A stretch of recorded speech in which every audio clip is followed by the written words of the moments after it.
All right, well, we're ready to begin. Lee has started us up online, so we're ready to go. And tonight we're going to talk about propagation, antennas, and feed lines. More of the, what I would call the nuts and bolts of the radio. I'm forgetting that already. It's called propaganda. Propaganda? Okay. Turn on the TV. Well, that is true. That is true. Okay. Well, the way this chapter starts out, it starts out with a sentence that I think is very appropriate and very true. It says that no piece of equipment has as great an effect on the performance of a radio station, whether it's handheld or a home-based system, as the antenna. It's all about the antenna. We've had fellows that have had struggles with antennas at home at times. For some reason they just don't work. They'll bring the radio down here, tests out just fine. They go home, they can't get on. Well, there's something wrong with their antenna, and they change out the antenna. Wow, it works. So antennas are extremely important. We're going to talk about that this evening. And if I turn it on, it might be better.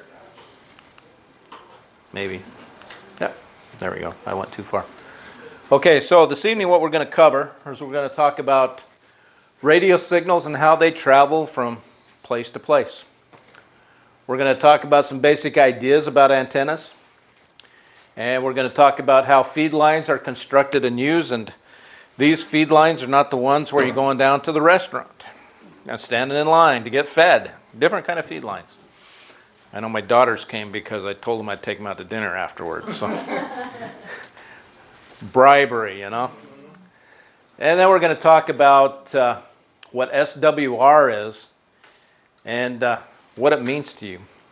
That's probably foreign language right now, SWR. But after a while, you're going to come to know that SWR is a very important thing in operating a radio. Okay, so propagation. Any idea of what propagation is all about? The answer's up there about.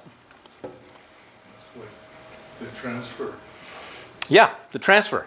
How does a radio signal get from here to here, right? And there's several ways that it can do that. You know, radio waves spread out from the antenna. They go out in straight lines unless something gets in their way. And you'll find when you're operating a radio, there are times when, man, I can't get a signal at all. Randy in the back room there, every Wednesday night we have a net on HF. And it's the, what we call the mosquito net. And Randy's running away because he doesn't want me to bug him.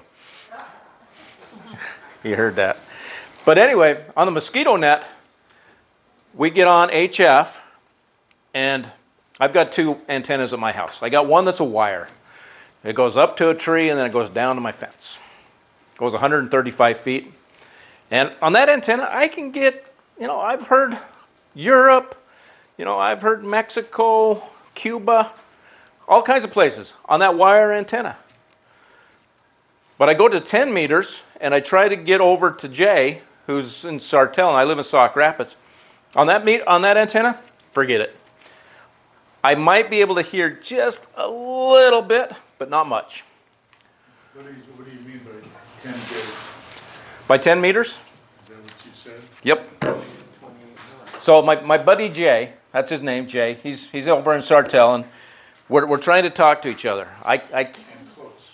And we're close. I can't hear him off my wire antenna. Randy, I can never hear Randy. Forget it. That's just impossible. He lives in South St. Cloud. I can hear him right now. I thought this was Randy. No, Randy's in the back room, but you know, I cannot hear him. I can't hear him on the wire. So I've got another antenna that I'll put up to get on that net, and so my wire antenna comes from a box here. I got my house over here. That's a lovely house. That's a lovely house. It sure is. And my ham shack, where I have my radios, is down in the basement, what I call the dungeon. And just a little window here. Well, I drilled a hole in the wall. I put a piece of PVC through it, and I run some cable out. Comes up here to this box. And then there's this wire that goes out to this tree, and then it runs over here to my fence. What kind of fence? Metal? Chain link fence, but I'm not hooking directly to it. I've got an insulator between the chain link fence and my wire. So I can hear all kinds of stuff there, but I cannot hear Lee. Lee lives in South St. Cloud. I can't hear him on the mosquito net. It's impossible. On that wire, I cannot hear him. So I put another antenna out. Just, it's got a part here that's, yeah, a coil. And it comes up with an antenna. And by George, I can hear Jay very well. And I can even pick up Lee sometimes. And I can pick up Randy sometimes. But I can't pick them up on that wire antenna. It just won't happen. It's impossible. Why do you think that might be? Any ideas? Now we're on HF, so that's part of it. HF tends to go, your radio signals tend to go up. And then they bounce off the ionosphere and they come on back down. So that's part of it. But usually when you're close, you can get some. But the orientation of my antenna makes the difference. One of them is oriented horizontally. That's the wire. It's more horizontal. Where my other one is vertical. So vertical doesn't take off as steeply. So it can hit Jay very well, and sometimes it can hit Randy and Lee. It's just a matter of the orientation and how those radio waves propagate. So the vertical antenna was more. It's more flat. With a vertical, and actually because he's on, and this is something I learned from a former mentor of mine who has become a silent key now. Actually, with vertical antennas, you have about an 11-degree takeoff angle. So with his vertical being down on the ground, when it takes off at that 11-degree takeoff angle, it would then get into the other thing that you have to think about is with other stations that are close by, if their antennas are all in vertical polarization and you're in a horizontal polarization, then because of HF frequencies and the way that they function, they basically cancel each other out. So that's why you can't hear them. Now, if he would take that vertical, if he had a tower or went up to the top of the roof of his house with that 11-degree or approximate 11-degree. So is it 11 up from the ground? Yep. Correct. Yep. Not from the top. No, Nope. it basically from the bottom of the antenna, if you put a compass on it, Yeah, I'm it's following you. approximately an 11-degree takeoff angle off both sides. Yep. So, What if you move your antenna further away from your main antenna, which is the one to the tree? Mm-hmm. What if you move it, maybe it has a conflict? Yeah. When I'm running one or the other. So I'm not putting any power into the one that I'm not. Don't put power into both of them at the same time. So then it does. So they don't cancel each other. Yeah. Canceling. But you are absolutely right, though. If there are people, like we had field day down here over the weekend. What if you have neighbors that are powering up? Yep. So we had field day, and we were running 3 different HF rigs down here. And we were running on an antenna that went down the road. We were running on another antenna that went from the back of the shack up to a tower. And we were running off that beam antenna that you see way up high. We would run off that. And sometimes we would also turn over and we would run off a vertical that's on the top of the building. And when we would turn over to the vertical and we'd try to transmit, each of the other radios would hear who was transmitting on that vertical because it would interfere with their signals. So you're right, if there's radios at close proximity, you have to be careful so that you don't interfere with them. And you can't operate on the same frequency or it really interferes with them. So or the same band, 20 meter versus 40 meter. But you get static when the same frequency? Yeah. So it isn't legible. So. It's not legible. You get great big noise. It's a lot of noise is what you get. Yep. I have a question. Yes. Why do you have an insulator between your wire antenna and your fence? Because the fence can actually interfere with that antenna. Could be an extension of your antenna. Yeah. It could be, but when you have your antenna, they have to be a certain length, and it could ground it out. I was So then gonna why do say, you connect it to the fence? I just connected to the fence via some paracord, just to hold it up in the air. Just to have- Okay. Yep. Okay. Yep. So and the fence would not work because every post is a ground. Yep. Exactly. All right. That's why the horizontal antenna is better for distance, because it still does the same, but it's horizontal, so it goes up. Yeah. So it goes up. It'll go up and it'll hit the ionosphere. It'll bounce off and it'll come back down to another receiver. Typical height of a straight up and down A antenna. vertical. They can be anywhere from the one that I use has a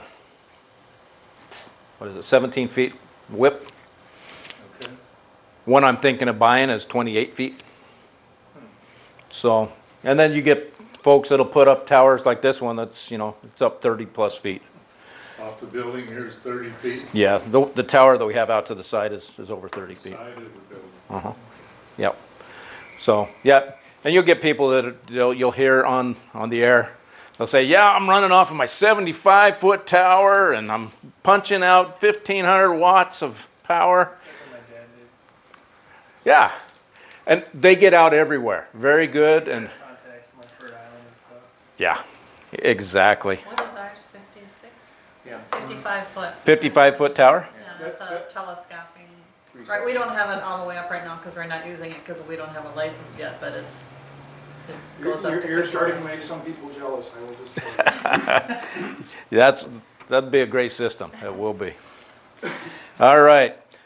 Well, with the HF bands, it reflects off the ionosphere, but the VHF, UHF bands, that's line of sight. And so what you'll find with the VHF, UHF bands is you can get problems with buildings in the way, hills. Hills, H-I-L-L. Yep. I'm sorry, my hearing isn't good. So. Yep. Nope. No problem. So if you got a big hill in the way, you might have problems getting around it. You might have problems with big buildings. If you're down in the cities and you're in downtown trying to use a handheld, good luck. Trees? Trees can, not as much, but trees can. You said VHF? VHF and UHF, yeah. One of the things that you will find is that vegetation can absorb radio waves, radio energy. Is that your diagram for the absorption level going back to the earth? Yep. So the vegetation can absorb that energy. So you'll find that your VHF, UHF can work a lot better in the winter. There's no trees with leaves on them. The grass isn't there. They work a lot better. And also because of no moisture in the trees in the wintertime, that would help too, wouldn't it? I could. You also get, I found that snow helps. Helps with the grounding. Now, like me, for my job, I also work on the state public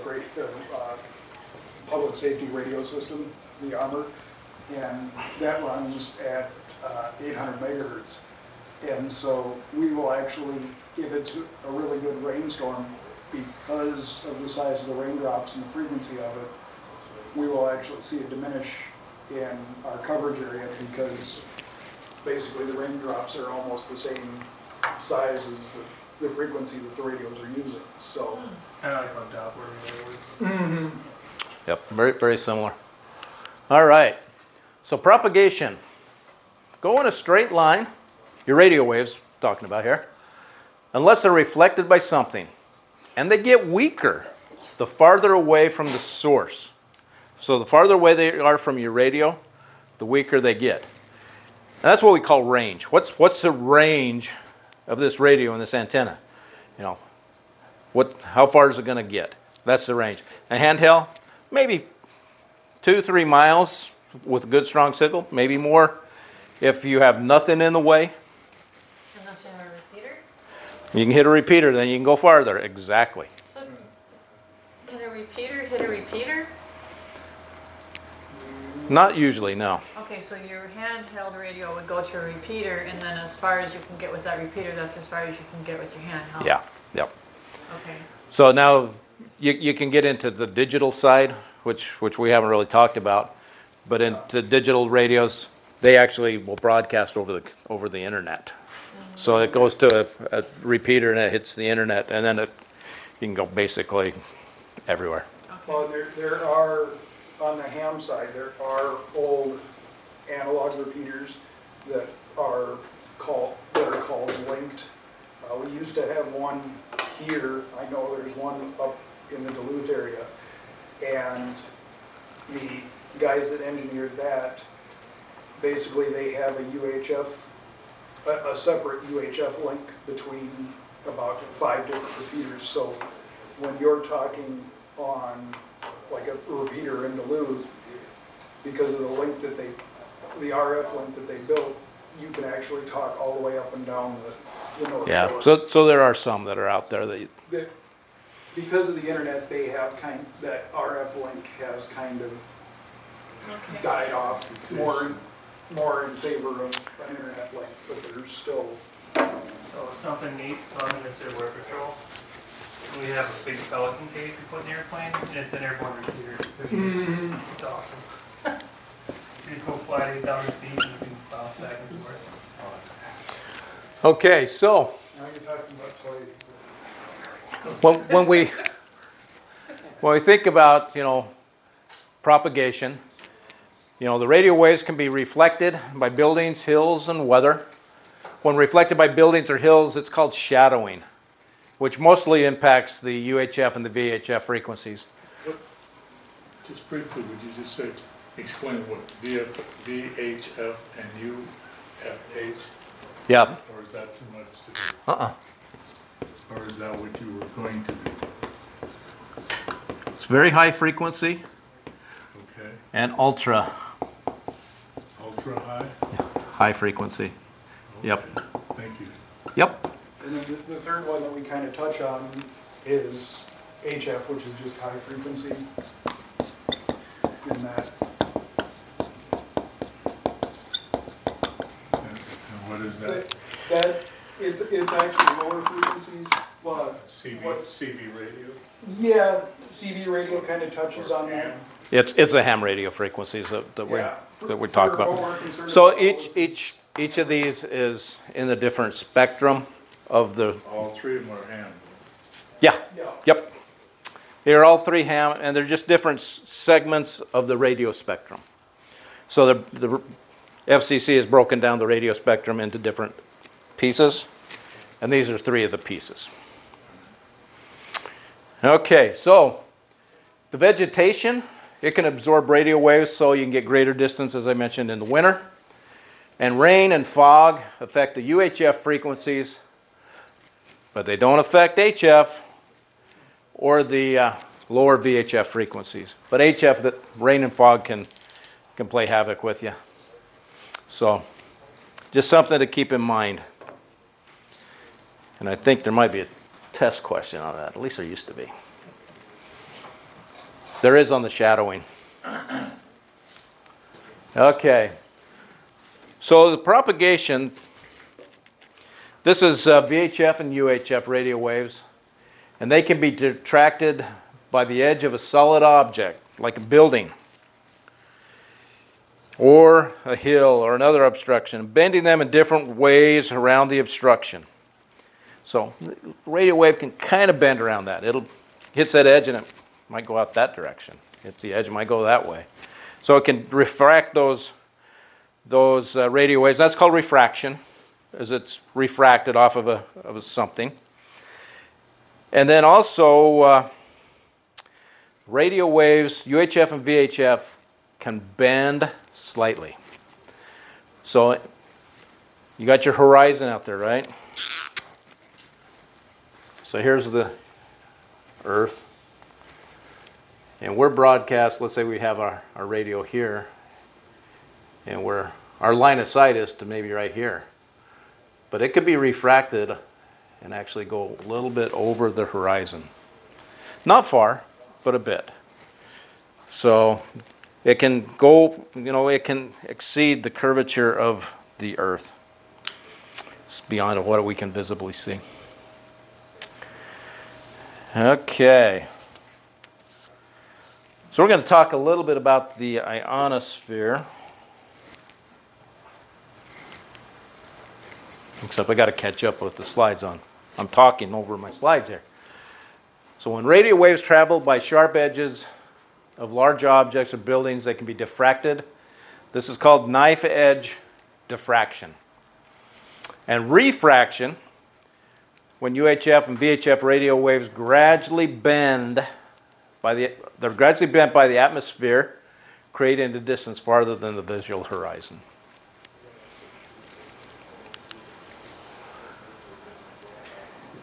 In addition, there's multipath propagation. So we can have signals arriving at a receiver from different paths, which can cause distortion, cause a weak signal. So when you start seeing that, you move your antenna a bit, and you can get that. I find that in my house a lot of times. If I'm broadcasting with just my handheld inside the house, man, sometimes it's tough to hear. But if I move a few feet, wow, I can hear. Amazing how just moving your antenna just a little bit can help. And that's just because there's something in the way that's refracting or diffracting that signal, and it's causing it to not hear properly at the antenna. There's also what's known as picket fencing. And when you hear rapid fluctuations received in the signal, that's called picket fencing. And I don't know how to imitate it. I'm not a very good imitator, but... You can hear it on AM radio. If you're at the edge of their service volume. Yeah, kind of bouncing up and down just a little bit. I can get a station up here, and I can get it all the way down to the airport in Minneapolis during the day. Okay. It's scratchy. It's scratchy, but you can hear it. Yeah. When I'm going like by trees, that's what you're talking about. Yep, you go by trees and it's diffracting it off. And Under power lines? under power lines. Yep. You bet. You bet. Okay, ducting above VHF frequency, weather fronts or temperature changes in the troposphere can result in very long distances achieved, often over 300 miles. So, weather fronts, temperature changes. And kind of talking about tropospheric ducting, I actually, when I was younger, I was part of a high school news class, and we went and toured a local TV station. And they actually had a guy who called them from Las Vegas because he was sitting in his hotel room. And one day he was just thumbing through the channels and he picked up the Channel 12 broadcaster out of Mankato, Minnesota at 2 o'clock in the morning. Yep. Yep. So a lot of signals, they can travel a long way. And you can find it at night, especially on the AM bands, they can travel a long way. Jeff, I got just a little question. Sure. How many levels of spheres do we have in our atmosphere? We're going to get to that in just a second. Good segue into our ionosphere discussion. So the ionosphere is an area just under outer space, and it's about between 30 to 260 miles high. Okay? And there are different layers within that ionosphere. There's a D layer, there's an E layer, there's F1 and F2. So based on whether it's night or day, the amount of solar radiation will depend on which area is better to refract and get signals. But what you'll find is the D layer and the E layer. And did I put a slide in here? I did. Okay. Okay. So the ionosphere, it's between 30 and 260 miles above the surface of the Earth. Okay. And then it's broken down into different elements. And Howard, I think Howard, right? Yeah. All right. He gave me a nice tool. I'm going to use it. So we got the Earth here, right? Above the Earth, we have the stratosphere. Between 6 and 30 miles. That's the stratosphere. Then we get into the ionosphere. And there's a D layer. And then we got the E layer. And the F1 layer. And then the F2 layer. And so depending on, you know, what's going on within these, how much solar radiation's coming. You've heard of the sunspots, right? And the solar flares. Well, they come and they impact this. Because these are the layers that protect us from those solar flares. But when those solar flares hit the Earth, they can impact these layers. They absorb it. Mm-hmm. They do. There is one that on the bottom it says troposphere. Did you mention that? I did not. So this is the troposphere. Goes from the surface of the Earth up to between 6 and 30 miles. Oh, it's also in that range. Yep. And the troposphere is where you're going to find your clouds Yeah, and your weather. That's all going to be in the troposphere. So if you see thunderstorms, when they hit the top and break off, like that's the top of the troposphere. That's the top of the troposphere. Exactly. Exactly. Okay. And then depending on what frequency you're operating off of, depends on whether it's going to punch through those different layers or reflect off and come back down. So. Yep. We're going to talk about that in just a second here. Oh, did I? Of course, I get ahead of it. So anyway, these are the different layers. And just as Lauren was wondering, what are the layers of the atmosphere? These are them. Okay. So propagation, this is on HF.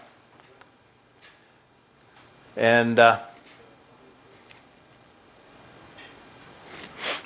actually, it depends on which frequency you're on. Some frequencies, you could go from the west coast. you'll come from here and you'll shoot right through the atmosphere. It'll never come back down to hit this receiver. That's our goal, is we want to send out a radio signal from our antenna, right? And we want it to come over here to this receiver. Well, we're coming from the east coast of somewhere. Seattle. Yeah, okay. I'm looking at this as the ocean. I'm going, that doesn't look like the ocean. Well, here's the land. The land is dark. The ocean is white. So we're over here in Seattle, right? We're sending out a signal. And if we're shooting it in the wrong frequency, guess what? It's not going to bounce. It's going to Just go up and get lost. go up and get lost. Or this one's going to come up here into the ionosphere and it's going to just get absorbed and it's not going to go anywhere. But if we get the right signal, we're going to come up here, we're going to bounce down, and we're going to end up over here in Yugoslavia or wherever this is. And I tell you, when you get a signal, I was listening the other night to a guy that was coming in on my radio, and he was coming in loud and clear. And he was coming in from Moscow, Russia. Now, he was bouncing out at 1,500 watts, so he was putting a lot of power into his radio. Okay, he had an amplifier to send that signal out. But I could hear him loud and clear on mine. He wouldn't be able to hear me. I knew that because I've got a radio that's 100 watts, right? I don't have an amplifier. I wouldn't be able to get that far. Why do you think that might be? Why wouldn't he be able to hear me, but I can hear him? You're not shooting enough power through it.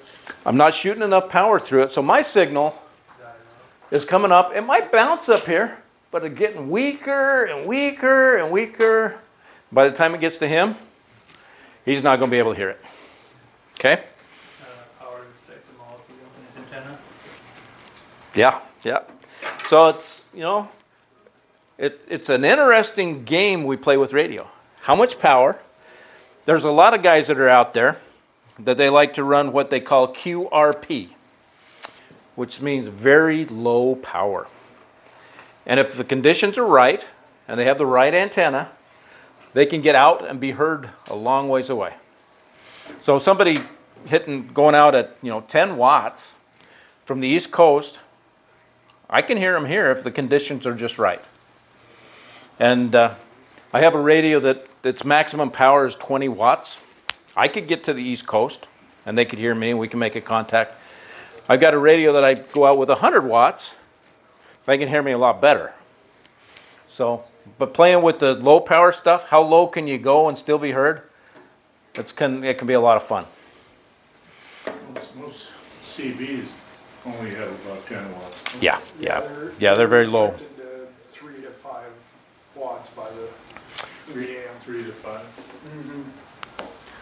So when we talk about these layers, the D layer and the E layer, they're going to, especially the D layer, that's going to absorb a lot of your radio waves. So if we're only getting up here into the D, we're going to get absorbed. It's not going to go anywhere. It's not going to push it back down either. It won't push it back down either. You're right. Getting up into the E, sometimes we can get some bounce from the E. And it looks like, the maximum hop that we can usually get is maybe 1,200 miles. That's quite a ways. But it's not, from Seattle to Yugoslavia. So, okay, propagation. Random fact here. Northern Lights. How many of you guys have ever seen the Northern Lights? Absolutely beautiful. They're absolutely beautiful. I live in Minnesota, and every time I hear the Northern Lights are coming out, I sleep right through it. One of these days, I'm going to see them. Well, you just gotta go up to Alaska. I was going to go there, and COVID canceled my cruise. The only reason I say that is my dad's got a friend who lives up in Anchorage, and going up there, he had an opportunity to. You don't have to go that far. No, you don't. I mean, you go up to international. You can see them from down here. Yeah. Yep. Than down here. Yep. True. So anyway, they glow from thin sheets of charged particles that are flowing down through the lower layers of the ionosphere. So that's how those charged particles coming from the sun, right? Coming through the ionosphere, that's what's creating the Northern Lights. Just kind of a random fact. It's not ice water or anything like that. Nope, it's charged particles. Charged particles. Yep. And another odd fact about that, one of the guys from this area, I can't think of what his name is right now, he does a lot of VHF, UHF, tries to do long distance contesting. And when he hears that the Northern Lights are making an appearance, he basically that's one of the ways that he's able to basically do the tropospheric ducting and get his UHF signal to go. I was going to ask, I watched a YouTube video of a guy using Northern Lights, and it makes the radio sound like Satan. It's pretty neat. So, Yep. All right. So now we're going to go on just a little bit about antennas and radio waves. You started this program with that question, didn't you? I think I did. Now we're getting to it. We're getting to where the answer is. You're getting to it. All right. So what is an antenna? A conductor. Yeah. You bet. Read it up there. You can. You can read it up there. You bet. I like to have open book. That's my goal. Okay. So, a radiator? A rain gutter? You know, some people have turned rain gutters into antennas. I've never tried it myself, but I've heard of people that have. Okay, so usually it's a wire, it's a rod, or it's a pipe. I mean, this is an antenna, okay? What's a simple question again, I think. What's the best material? Copper for the antenna? Usually they're made more out of aluminum. Or Are they coated with something though that conducts better? it depends on the antenna. Some are. Yeah. On my wire antenna is a copper antenna, copper wire. I know at CB, you can get these really good antennas for your mirrors, and they have a big coil of copper at the base, and you Yeah, and that, Yeah. just put So they'll have coil because that helps to radiate the real good for the 5 Yep. miles. Yep. They help to radiate the radio signals. Okay, it will radiate the radio signal. Yep. basically anything that's a good electrical conductor would be a good. Yep. Can be a good antenna. So radiating it, you got a signal that's coming from my radio. It's coming into this antenna, right? If I had a coil on here, it'd be going through that coil, and then it comes up here and it starts radiating out signals. Okay. What's the purpose of the coil? The coil will make it electronically longer, Oh, so it, basically like if you want to talk HF, but you don't want to have a, 135-foot piece of wire going out in your backyard. You can get coils and you get traps, and it electronically shortens that length. So instead of being 135 feet, it can be 17 feet or something less. It goes in different harmonics of that antenna for the meters, like 40 meters, 20 meters, depending on, you know, normally to get a 40-meter resonant antenna, your wire would be 40 meters long. For a 20, it would be 20 meters long. But it'll resonate or be tunable on those other bands based upon the length of the wire, and it's in different harmonics.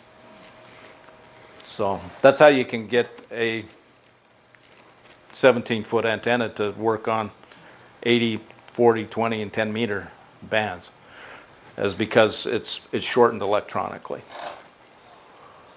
Jose, so an antenna receives the radio signals as well as sends them, right? And to be efficient, the dimensions of the antenna must be an appreciable fraction of the signal's wavelength. When I say signal's wavelength, that's like the 30 meters, the 20 meters, the 40 meters. So it needs to be a fraction of those. Okay. RF current in an antenna creates radio waves that move out from the antenna. So radio frequency current, okay, we talked about current last week, right? So radio frequency current in an antenna creates the radio waves that move out from the antenna. The radio waves contain both electrical and magnetic energy supplied by the electrons that are moving back and forth in the antenna. So you got electrons in here. They're moving back and forth. I put power to it, right? These electrons are moving back and forth, and then we get the signals that are going out.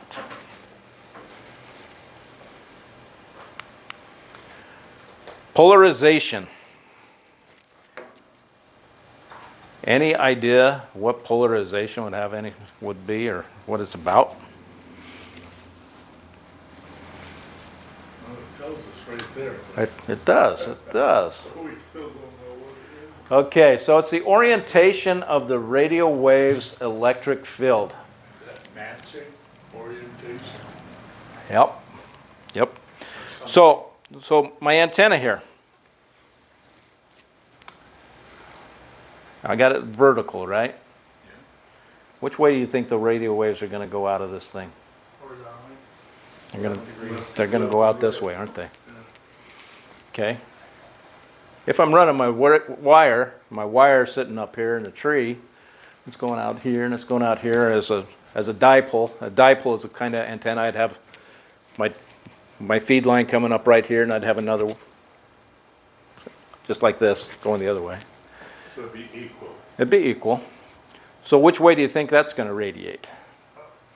It's going to radiate. It's going to radiate this way, horizontally to this rate. Okay, vertical, horizontal. That's the polarization. I wish we had a couple of balloons here, because if we had a couple of balloons, when you actually blow up a balloon and attach it, that's kind of how the radiation pattern. It's kind of in a, Yeah, how you it's- visualize it. It's not perfectly one way or the other, it's kind of a donut shape to it. Buckle.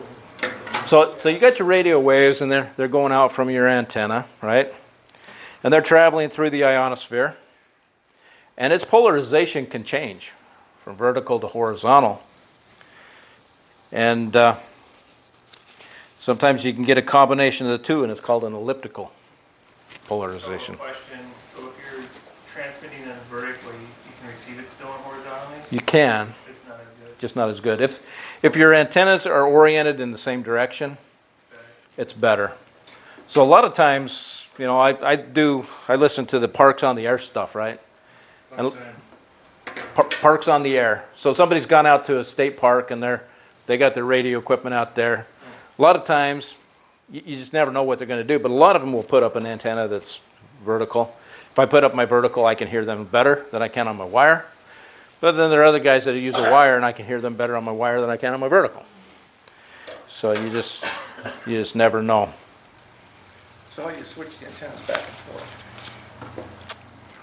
I unplug my coax and I plug my other coax in. Manually. That's how I do it right now. I'm going to buy me a switch.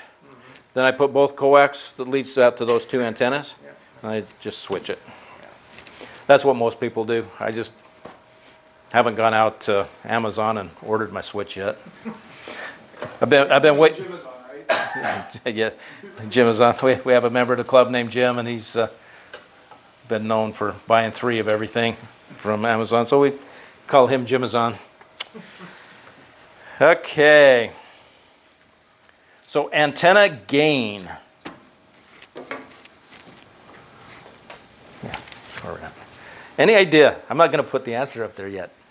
Yeah, so we can't answer it. What do you think antenna gain is? In last week's worksheet. It might be, yeah. Yeah, there's a Think question there. power? Well, if it's anything to do with the word, amplifying Yep. the signal somewhere. Yep, and I forgot to hand these out, and I apologize. But these are the test questions for It's this. not 4 to 7. Yeah, I know, I'm late. These are the questions for this week. You can just hand them back if you want. That works, thank you. And that hurts your presentation, so. No, as you go through those, you'll find some of the answers that we're talking about. But anyway, antenna gain. Now, what do you think would be best? This antenna, if I put a power to it, it's going to be radiating out that way, that way, that way, that way, that way. Every 360. 360. It's going out 360. What do you think would be best? I'm trying to hit Stephen's radio, okay? Now, if I'm radiating and I got my signal going over this way, how well is that going to hit Stephen's radio that's over here? Not very good. Not very good, right? But if I can concentrate those radio waves towards Stephen, is he going to receive that signal better or not? Yeah, he'll receive it better, won't he? That's called gain. As you concentrate your radio waves in a direction, you're increasing the signal strength going in that direction. That's called the gain of the. Can you do that with like just a simple antenna like that? To a point, you can. Maybe even more directional. Directional antennas work better for increasing your gain, and you'll hear when you get on the HF bands, you'll hear guys out there. He says, "Oh, I'm going to turn my antenna so that it's pointed towards you. Right now, I'm pointed towards Russia, but you're in California. I'm going to turn it towards California." And he'll turn his antenna, and if I was hearing him pretty good, why dang, I can't hear him anymore. But if I wasn't hearing him before, I might hear him pretty good now as he turns his antenna. He's increasing the gain going in that direction, and a directional antenna will do that very well. Do you have a question, Howard? That wouldn't be a directional antenna. This would not be a directional antenna, no. So what is a directional? I mean, what Kinda like How the do you, TV how antenna, do right? you focus it on So, one area? so when you walk out here tonight, take a look up at that antenna that's up on top of the tower. H-shaped. It's got elements going out this way, kind of like on your TV antennas on the roofs that you've seen. It's got the elements, right? Each one is shorter than the next, right? Yep. Yep. They're at different lengths. They're at different lengths to pick up the different bands. Oh, okay. That's why they're at different lengths. But That's also why it does help focus. yeah, and it'll help focus. And what you do is we actually have a rotator that will move that antenna around. So when we're done tonight, I'll talk Lee into moving that antenna. We can go out and take a field trip out and look at it and have him rotate it. Lee, will you do that for us tonight? Say again? Will you rotate the beam for us tonight when we go out on a field trip? No. Of course. Thank you, sir. So we'll do that, and we'll take a look at that antenna as we go outside. I'm just making a simple, supposedly a funny joke. I should have taken this class 30 years ago, and then I would have been able to understand what RF and on a really deluxe CB radio. It has all kinds of knobs on it. They And do. most of those guys don't know anything about it other than the channel. Yep, yep. All right, well, very good. And so antenna gain, we're concentrating in an antenna's radiated signals in a specific direction. That's called gain. And gain will aid in communication in the preferred direction by increasing the transmitted and received signal strengths. Now gain, this is one thing to remember, gain focuses power. It does not create power. Okay? So gain will not create power, but it takes the power that's coming into your antenna and it focuses it in a direction. And you turn the dial to feather it in or out? A lot of radios will have dials for gain. RF gain.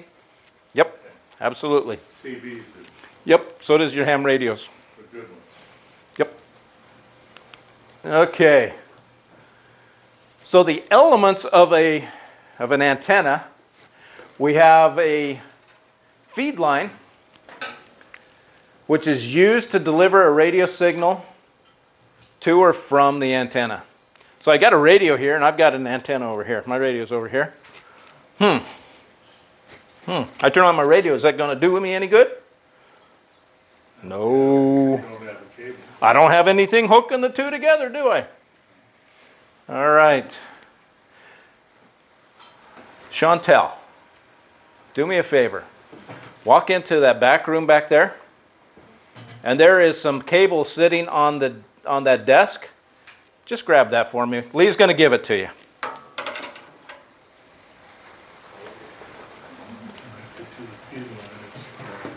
Driven out. Is that like a coax cable? Yep, we're gonna talk about that. Thanks, Lee. Thank you, Chantel.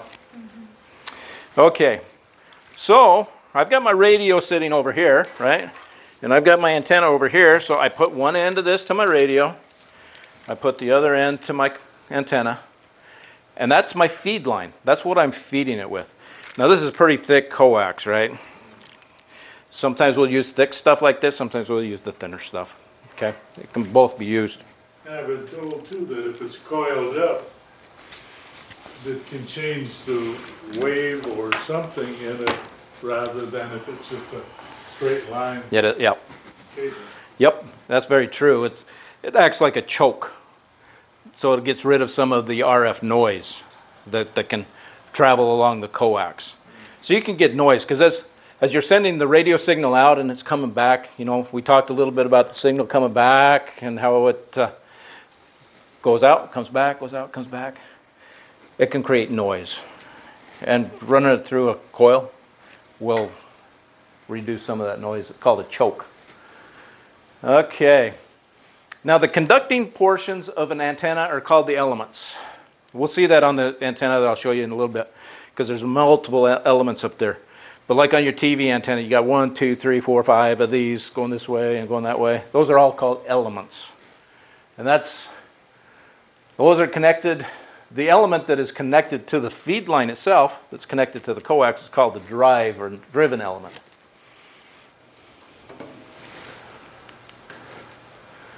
Okay, so feed lines, we started talking about those a little bit. They're used to connect a radio to an antenna, and they're made from two conductors separated by an insulating material such as plastic. Okay, so if we got any coax back there that doesn't have an end on it, send him on a mission. We can talk about the insulated stuff. But what will happen within this coax, if you were to cut this coax right here, which we're not going to do, of course, but well, sometimes when you want to change your length, you'll cut it and put a new end on. But there's a shield coming along the outside, and then there's some plastic, and then there's your core in the middle. So each of those pieces of this coax has a purpose. And so that's what it's talking about here by using two conductors separated by an insulating material such as plastic. Okay? If you can find some, don't cut it. Just don't cut it. We don't need it that bad. And the radio signals are actually carried between those. Feed lines used in at radio frequencies use special materials to minimize power being dissipated as heat. So you did lose power if you have a longer cable? You will. You can lose power as you have a longer run, but you can have some pretty long runs where you won't lose. This cable here is where it's thicker, will lose less than a smaller cable because it's heavier and it's a heavier gauge. Electricity also.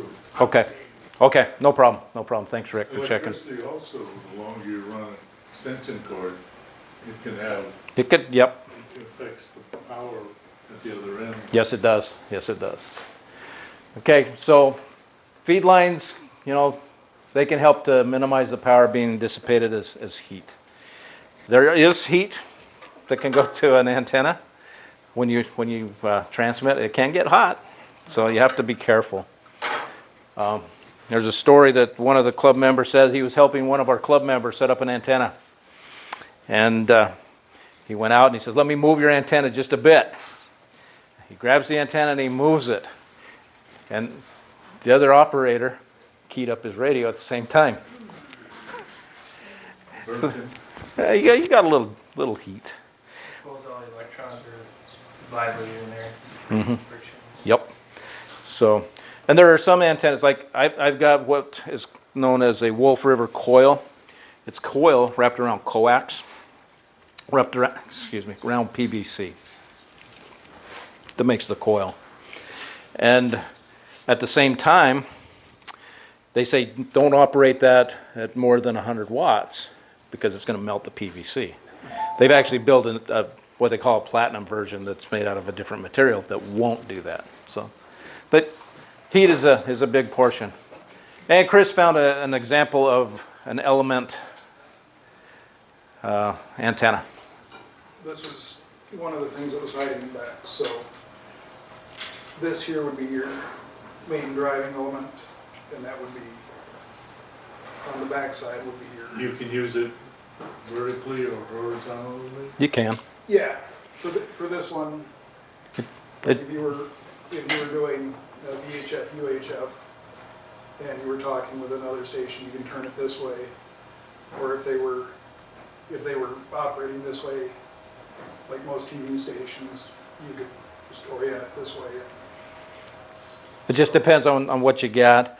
I know we've got a club member that has what we call the purple people eater antenna. It's purple. It's built similar to that. It's got a handle on it. He hooks it up to his handheld radio. When the space shuttle or a satellite is coming over, he'll be able to pick it up and he turns it because the satellite is doing one of these things as it's going through space. It's creating a Doppler effect. And so he's having to turn to match the signal coming from the satellite. So, but Is the- Never. Okay, it'll come back to you. It'll come back to you. All right. So feed lines. Coax is the most popular type of feed line that gets used to connect your radio to the antenna. There's other kinds. There's ladder line, which is used often in creating different dipoles. We have an expert antenna farmer in the club who just actually walked in. This is Jim. He's known as the antenna farmer because he gets into antennas. And, Love it. and Jim, why aren't you up here teaching this section? Home building antennas. He's home building them. And but that's one thing you'll find about being in this hobby. Is you can build antennas. You can build antennas that are going to reach over to Russia. And you can build them for under $30. Yep. Or you can go buy them for $130 for basically the same thing. So, Rick. We threw it in this, I did this. Do you ever go into the Skywave antenna? Jim and I did right out here, 2 pieces of 26 gauge, 66 feet of wire, with 2 banana clips, and we were hitting California. About 4 feet off the ground. So, antennas, there's a lot to learn about antennas. The ARRL puts out a book on antennas. Okay? So there's a lot to do about antennas, a lot of theory. And I haven't read that book. Not yet. You don't need to. I have Jim. Go to Kathy. Yeah. I'll just add one thing.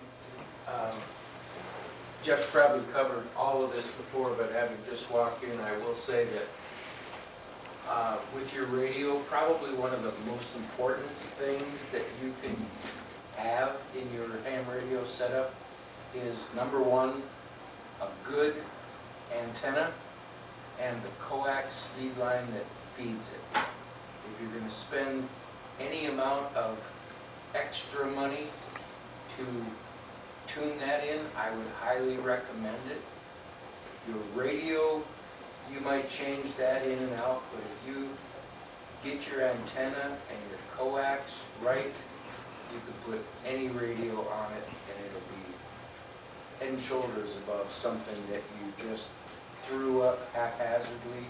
Spend the time, do a little research. There's all kinds of information out there, but add a little extra to your budget if you can to get that part right. And building them, we have 2 of them outside here. Later on, you want to go take a look? We're going to go on a field trip right after this, Jim. If you could lead on the field trip, we're going to look at the beam. We're going to have Lee rotate it. Sure. And then show us the other antennas if you guys are interested in doing that. I built 2 of them. One's out that way, and one goes across the back of the building. Less than $30.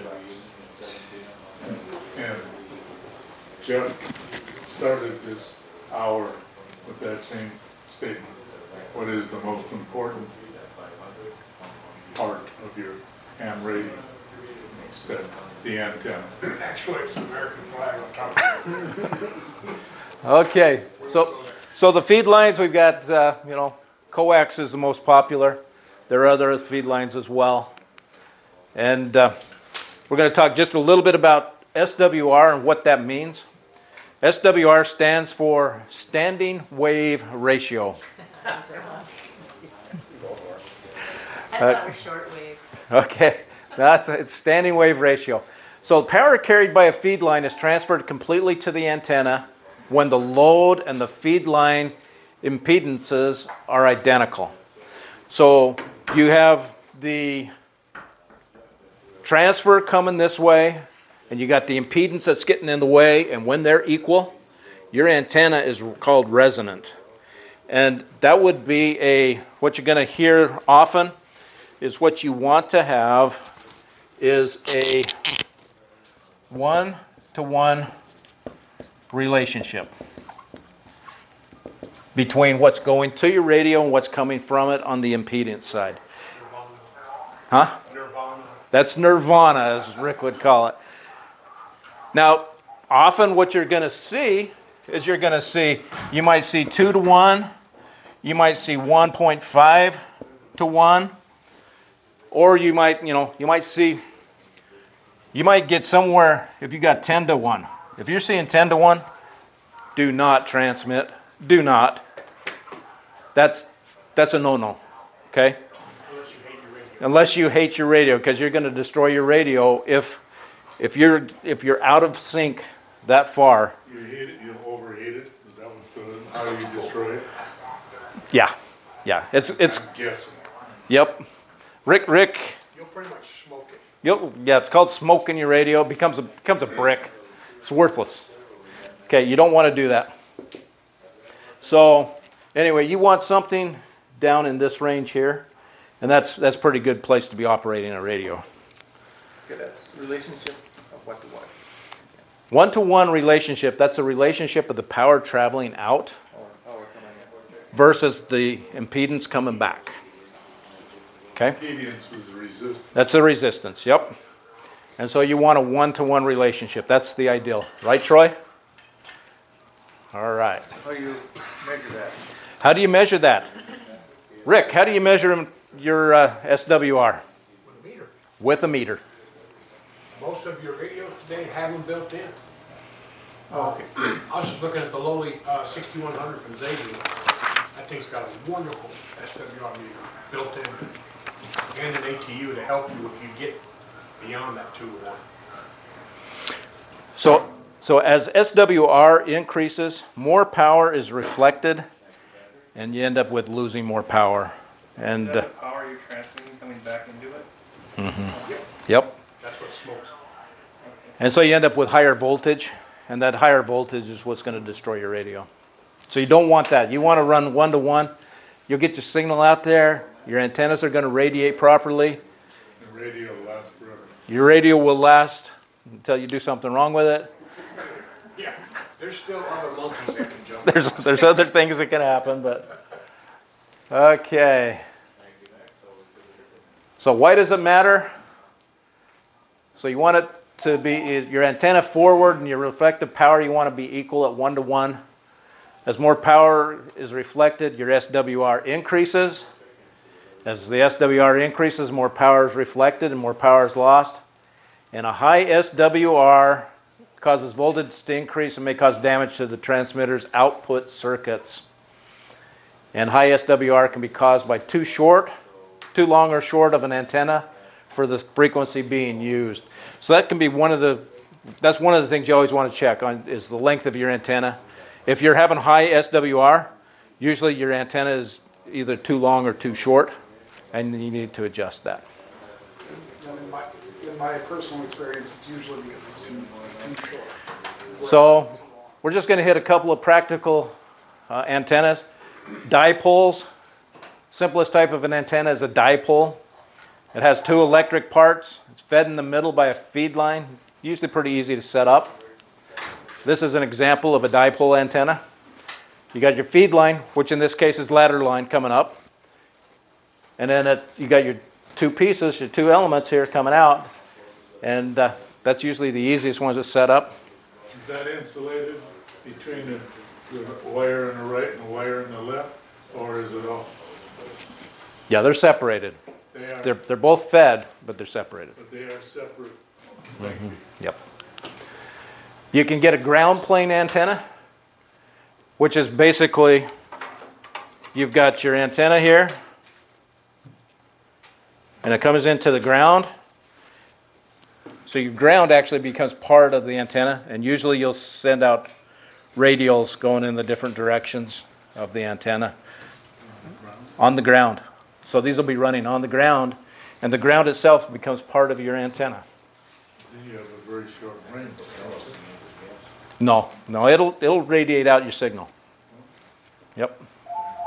I thought the higher the antenna. Some antennas, the higher you go, but if you have a ground plane antenna, you put 20 or 30 radials on the ground.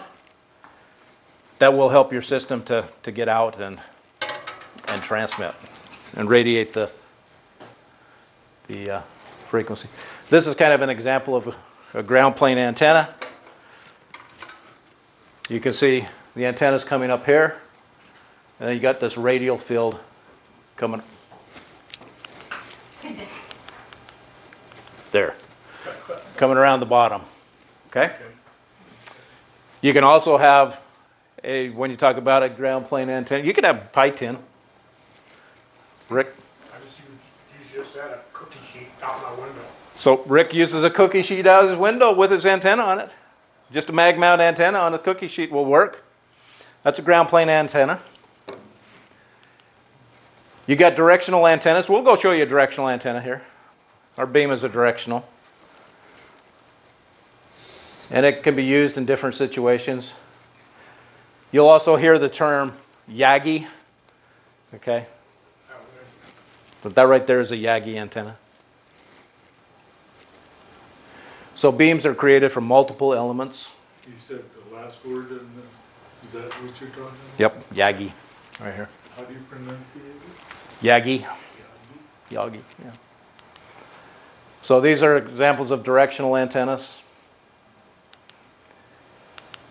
And next week we're going to go into amateur radio equipment. So if anybody's interested in a little field trip, Absolutely. where did our antenna farm?